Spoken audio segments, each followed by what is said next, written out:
There, right at the very tip of the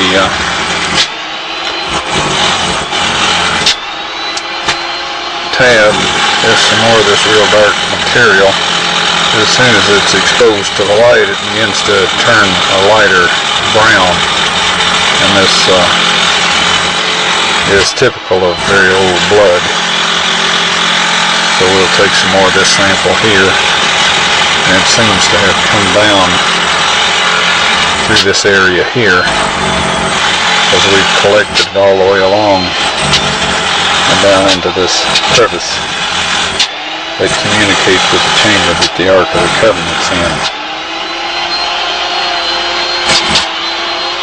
It comes right down through here and down this way and around through a crack right in here and down through this area.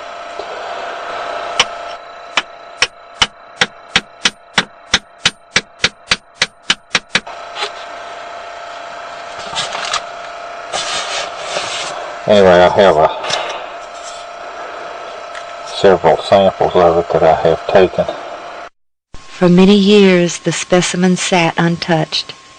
Then in 1996, when Ron was in Great Britain, Richard and Elizabeth Reeves and their sons came to Nashville to our home.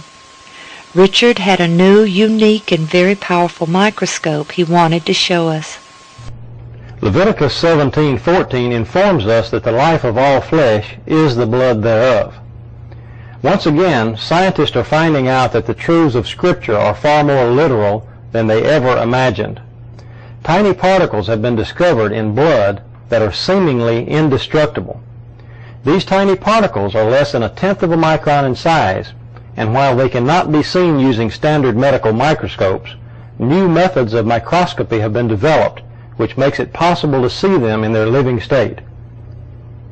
The French scientist Gaston Naessens designed special microscope components that would allow him to see these particles, which he entitles somatids, meaning the body that creates.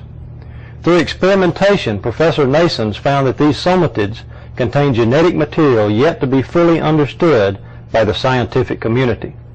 They are polymorphic in nature, growing from stage to stage, and are unaffected by high temperatures, extremely toxic chemicals, or even nuclear radiation. Professor Naessens believes these somatids to be subcellular living and reproducing entities, the precursor of DNA, and that they may be the building blocks of life. About 6 years ago, I learned about these particles as a result of some research that I was conducting, which was totally non-related to archaeology. At that time, I was using a standard medical microscope, and while I could not see these particles, I knew they had to be there. I began to develop my own microscope patterned after the design of Professor Naessens. What you see behind me is that microscope in its latest stage of development. The microscope employs an extremely bright xenon or mercury light source, which can be combined with tungsten light. The light is directed across the microscopic specimen rather than on or through it in what is known as a dark field configuration.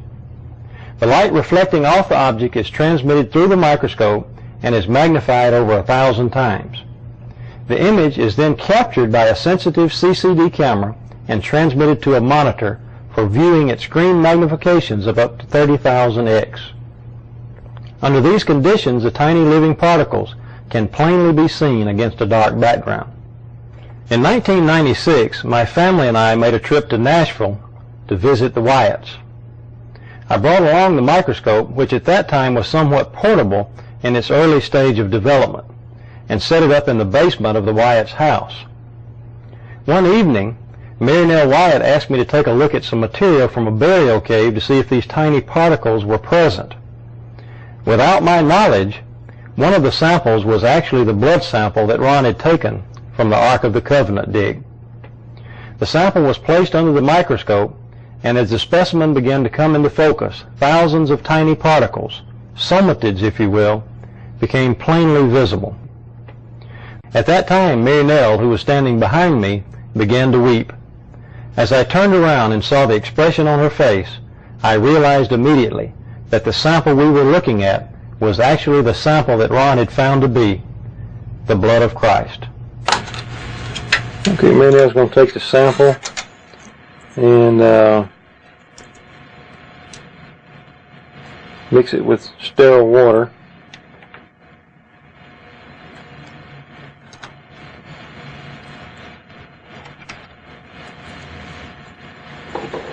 And a test tube there that we've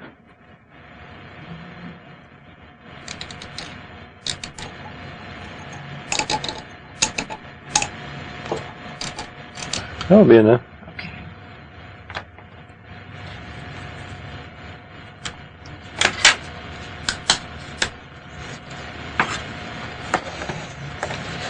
And she's going to take some sterile water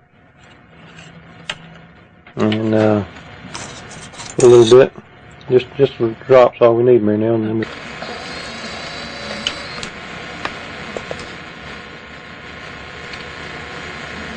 Okay, so now that we've got the sample on the slide, we'll go ahead and focus into the sample and see what comes up on the screen here.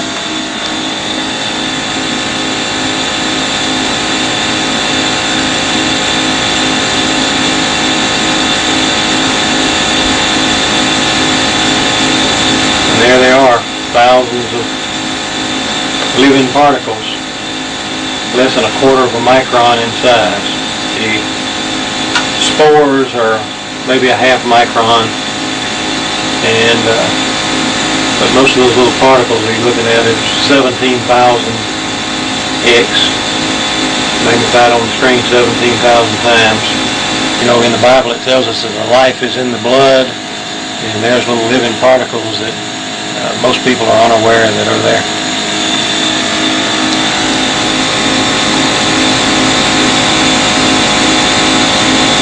And this is the same thing we see in living blood. The scientist in Canada says that these things never die.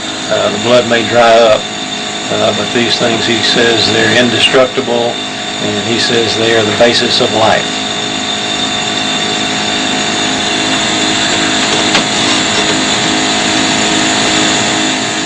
The results we obtained in no way can be said to be proof that the specimen was the blood of Christ, but based on the location from which the specimen came, we believe it was what Ron believed it was. Years earlier, Ron had taken a blood specimen from the lid of the case which contained the Ark of the Covenant. The blood of Christ is only dried out, folks. It's not dead.